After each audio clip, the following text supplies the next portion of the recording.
Hello అందరికి. ఈరోజు cleaning, పిల్లలు వస్తారు కదా వినాయక చవితి. అగు ఆయన చెప్తున్నాడు, చెప్తున్నాడు. ముచ్చాలు చెప్పు. ఎంతవరకు వచ్చింది? ఇంకా పెడతాం రవ్వ ఉప్మా కద్దు, దోశలు తింది. చిన్నాడు ఎలా చూడ, వీళ్ళిద్దరు బ్రదర్స్, ముత్యాలు నరసింహూర్తి మా తమ్ముళ్ళు. దగ్గర నుంచి అంటారా చాలా. అదిగో ఏం మాసం అది వద్దంట, రోజు తిని ఎగ్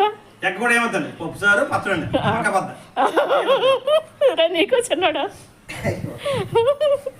ఆడు బిజీగా ఉన్నాడు. చిన్నాడు బాగుంది కదా, అక్కడ పైన ఇలాగ అవుతుంది. Bye bye.